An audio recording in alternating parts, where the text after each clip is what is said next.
What's up, friends? Welcome back to the podcast. This is The Beautiful Mess. I'm here with my good friend Spencer Pugh, and today we have a very special topic. We're talking about how to get started on a platform like YouTube.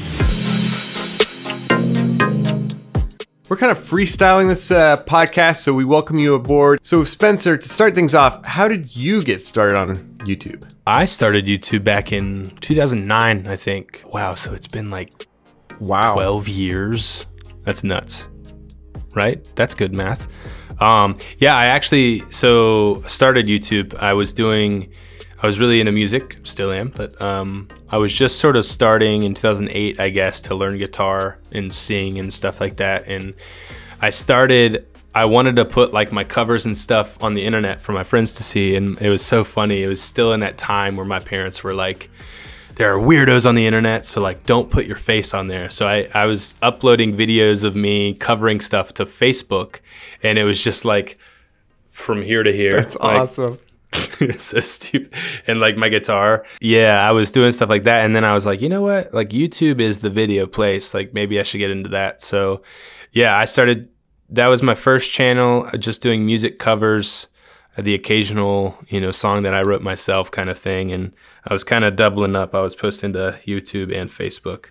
So that channel's been around for a while, and it took me probably 10 years, maybe 8 to 10 years to get 1,000 subscribers, which is nuts. And then I started a second channel that was business related, the type of stuff we're talking about, which is now my main channel. And that one grew very rapidly thanks to a couple videos. And I was kind of pissed. I was like, I spent all this time and effort on this music channel to grow it, and it took me this long, 7 years, 8 years, whatever. And then I put out 2 videos on my main channel, and I just like kind of blew up compared, relatively to the other channel. So, but yeah, YouTube is like my favorite platform. I think the community, the people, everything there is awesome. So how about you? How'd you get started, and when and why and all that? Right. Well, first of all, that's pretty amazing that you started that long ago, because that was definitely in the early days, earlier relative. I mean, like for a platform long term, that's pretty early. Yeah. I also love YouTube. I think YouTube is one of the better platforms for just like long form content. I don't think there's too many out there right now that really are a good service for serving long form content that you can easily search. Let's be real. YouTube's a search engine. You can search anything, find it, Google. Mm-hmm. The crazy thing is YouTube actually started out, I think, as a dating app, and it kind of like evolved as time went on. But I started YouTube kind of just recently. I mean, like I had dabbled in it like here and there, but nothing serious until this year in May. I just decided like it's time. I'm just going to start messy, just like this podcast. It was probably like one of the hardest times to get started because I was in an apartment and, there's not really a good studio setup. But I was like, if I don't get started, there's always going to be an excuse. There's always going to be a reason that I can't get started. So I just did it. I Nike'd, and I'm so glad I did. I mean, right now, I think I'm getting close to hitting 550 subscribers. Oh, yeah. And it's been what, like six months about? Yeah, about that. I mean, what is it? We just hit December 1. So what is that? 6? Yeah, 6 months. Yeah. That's crazy.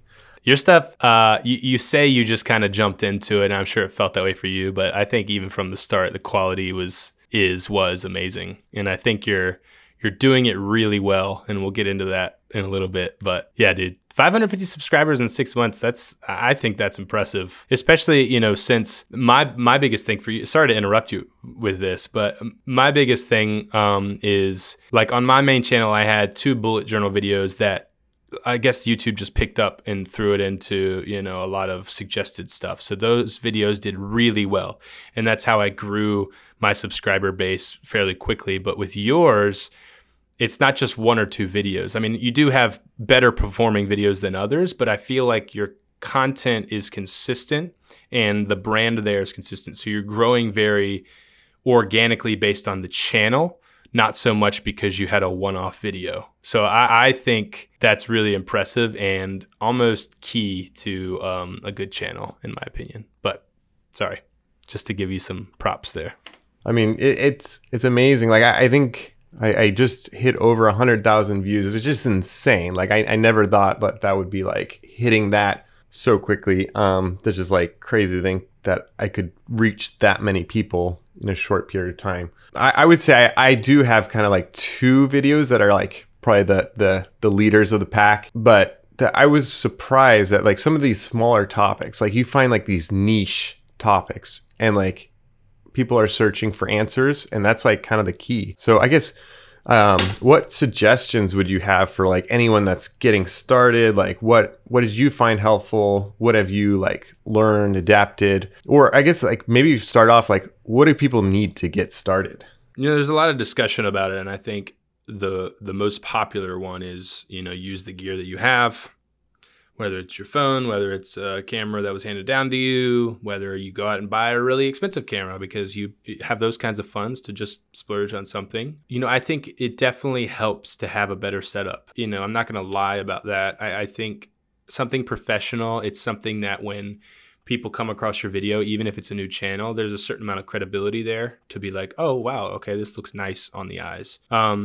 However, you know, a big part of it is the story or the substance of the video. So, you know, in my opinion, I think getting started, how you can sort of do well right out of the gate would be to, like you said, think about and do your research on. Don't just say like, I think people need help with this. Like actually try to figure out what people are searching on YouTube. Questions maybe you've had that you go to YouTube to try and find an answer to, and it's just not there, or it's not done very well. I think I've heard of a lot of successful YouTubers saying like, I went on YouTube to try to find this type of video, and it was either a bunch of videos that were just bad, like just not good quality and couldn't hold my attention. And so I said, I can do better.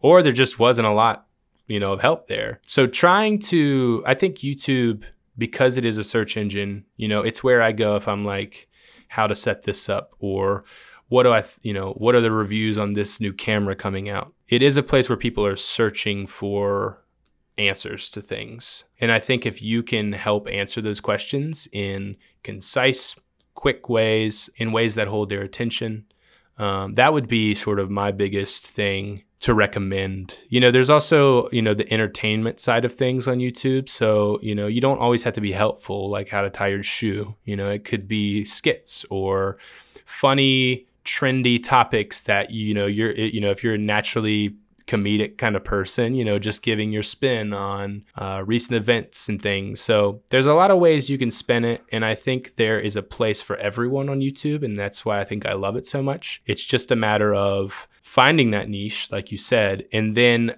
the second, probably maybe even the most important, is just showing up, being consistent. And if you tell everyone you're going to be making a video every week, you kind of have to. There's this big talk now too. I'm rambling. I always do this.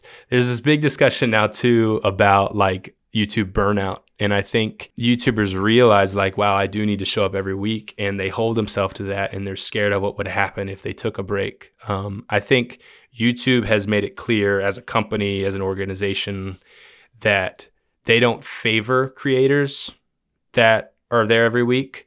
They encourage breaks, and they say, you know, each video stands alone and it will perform however well it performs on its own. And so there is a certain amount of a promise to your audience. But in terms of, is YouTube going to stop sharing my content if I don't show up every week? Apparently, they say that's not a thing. I always recommend, you know, if you're going to start creating any sort of content, promise something that you know you can keep. So if once a month seems reasonable, if once a quarter seems reasonable to make a video, promise something that you're like, yeah, definitely I could do that. And that's what I would stick to. And then over time, if things are going well, you can get more and more consistent. But anyway, that's what I would recommend starting out. How about you?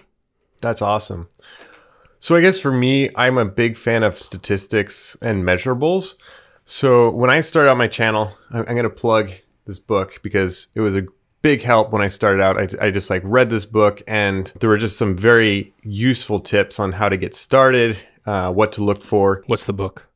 Oh yeah, thank you. The YouTube Formula by Daryl Eves. This is like the Bible of YouTube. It's a great resource for you to like find out how to work in the algorithm of YouTube so that your content actually performs and it doesn't just like, nothing happens.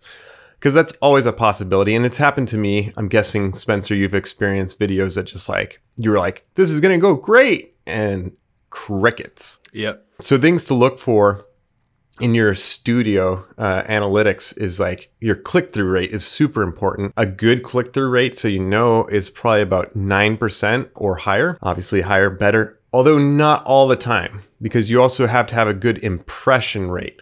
So impressions are basically every time someone sees your video. And so if you have a low impression rate, but a super high click rate, not that many people are seeing your video. So that could mean a couple different things, which brings us into our third metric, which is your average viewed duration, I think it is, the AVD. And what that is basically there's like a graph and you'll see like as they're watching, there's like high points and low points. And so like that is super important to kind of figuring out how your content is performing, like what areas are like good, what areas are like detractors. So like what I've found is that like when I wrap up a video and I'm just like, thanks for watching, if you don't mind, click subscribe, like they're out. So like you see the graph like, and so you want to make that graph as like gradual as possible. And especially in the first 10 seconds, those are super, super, super key for hooking the audience. And so what I'd encourage you is like, think about your video in like, they have like basically 3 sections. Your first section is going to be your hook. How do you engage your audience right after that so that they want to watch the video all the way to the end? And then 2, you want to deliver on that content as soon as possible. Don't ramble. I'm sure I'm guilty of that at times. And last of all, you have your CTA, your call to action. What are you asking them to do? Whether it's watch more videos, whether it's subscribing, whether it's, buying the product that you're talking about, whatever it is, you should have a call to action. And it should only be one thing. That way you're focused. Yeah. And I think, YouTube shares a lot of metrics. Like you can get into the nitty gritty of where people are watching from or, tons of different things. But those are kind of the top 3. And there's actually this like funnel that they show on your analytics page that shows like how much of your content YouTube has suggested, and then what your click-through rate is, and then how long people are watching, and then kind of like the result of that. And that I actually went to Vid Summit, I think is what it's called. And Daryl Eves was there a few years ago, 2 or 3. That's awesome. It was amazing. And speaking of that graph, just circling back to that, the graph where people drop off, there were quite a few presentations where people discussed that. And like Paul's saying, like in that first 10 seconds, naturally people leave videos no matter how good they are in that first 10 seconds. Even like the best content creators like Mr. Beast or these people who are like, have it down to a science how to make a video, there's still a drop after 10 seconds. It happens. It's just how much of the people drop off after that. And we were actually able to see some of the YouTubers that were at Vid Summit shared their graphs, and it was like, oh my gosh, like they were really using that. And one of the biggest things was, like you were saying, at the end of a video, when the content is over and it's more of plugging yourself or whatever, like people just leave. And so a big thing YouTube looks at, the algorithm, is it used to be view based. The biggest metrics were views. So how many views did your video have? But what they realized is people were putting really terrible videos up, but making the cover image something really enticing. I mean, they were putting scantily clad women in their, thumbnails. They were putting like crazy looking stuff. And then when you went to watch the video, it had nothing to do with the thumbnail. It's just that counted as a view since you clicked on it. And YouTube was like, well, this doesn't really tell us if it's a good video or not. It just tells us that it was a good thumbnail. So they started saying, well, how much of the video are people watching after they click on it? And so that's what matters more to the algorithm than an actual view does. So that's interesting that's how it used to be. And then they changed the algorithm to that. So these people at Vid Summit who do YouTube for a living, like they really have it down to a science. A lot of them were saying, like, if you're losing viewers at the end of your videos, just don't have an outro. Just cut it off. Because if you can get 100% of the people watching to the very end of your video, like this video will perform better than other videos where people are leaving halfway through. You know, all of this said, and I think this information is helpful. I just want to say, like, if you want to take YouTube seriously, there's a lot of work. There's a lot of upfront work. There's a lot of reviewing work. How is this video doing? And then planning your next video based on that. The biggest thing I would say, sort of circling back to this as well, is I think it's very easy to say, like, I have a really good video idea. You put hours and hours into a video, you make it perfect, you edit it over and over again. You know, you do chop off the ends, so you're like, wow, this is gonna perform really well. You put it up there and it just flops. Like, maybe no one is looking for that type of video, even though you thought they were. And it's easy to get very discouraged. And so I just want to say, like, if you're wanting to get into YouTube, look at it as like a process. Don't look at it as like, this video is going to do well, this video is going to do well. Some videos will pop off, some won't. Some will take a few months to pop off. Like, that's what happened with my 2 videos that did really well. Is when I made them, they had maybe 100, 200 views. And It was around summertime when I put them out. And around Christmas time, when people were looking to buy bullet journals, YouTube was like, let's push this. And they did really well. And so I just kind of passed them off as like, you know, I guess I'm just small fish in a big pond with this topic. Everybody's talking about bullet journal videos. But then after a while, you know, it caught hold of the algorithm. So, you know, I would look at each video as just a stepping stone, a baby step, as, you know, Paul loves, you know, that term. Each video is just a piece of the whole puzzle, and don't look at each video as its own building, but as a building block, if that makes sense, to, you know, your overall channel. And again, that's why I think Paul is doing YouTube really well, because each video is consistent, it holds value, and I think as a whole, the channel has value. Whereas, you know, my channel, I had those 2 bullet journal videos do well, but my channel is not about bullet journaling. So very much so, those 2 videos are their own buildings on my channel, which hurts the channel ultimately. You know, if I really wanted to capitalize on it, I would make every video about bullet journaling. There's actually a guy named Matt Ragland who I was watching a few of his videos, and he did capitalize on that. I recently got into Matt Ragland. I don't know how that happened. Weird. Yeah, and he's great. And he's all about journaling and analog, and he's sort of slowly creeping into, you know, more of the entrepreneurship kind of stuff. So he's doing it right. And he's, you know, leaning into like the productivity guru type stuff too. So he did it really well. I told myself, like, I don't want this to be a bullet journal video or channel. Like, and I even made a video saying like, hey, if you're new to the channel, just want you to know it's not about bullet journaling. So I don't know. It depends on what you want out of your YouTube channel as well. Like I've kind of taken the more hobby approach, where I'm just going to make videos if, you know, I want to, or, you know, whatever. Like I'm not making a huge effort into growing the channel at this point. So I'm probably not the best person to talk to about this topic. I do have a lot of knowledge about it, but I would recommend checking out Paul's stuff. And I keep plugging him, but I'm being honest, like his growth is very organic and he's doing it right. So, wow. I just need to be more consistent, man. And I mean, I think, man, there's so much we could talk about on this topic. I think you hit on a lot of great things. I mean, you've got things like title, thumbnail. I think we could have a whole nother video on just that. I mean, because like there's so much about just like the nuance of getting like a video just right. And if you're just like concerned about getting started, I would just like get started, even though you might not have your plan like ironed out completely.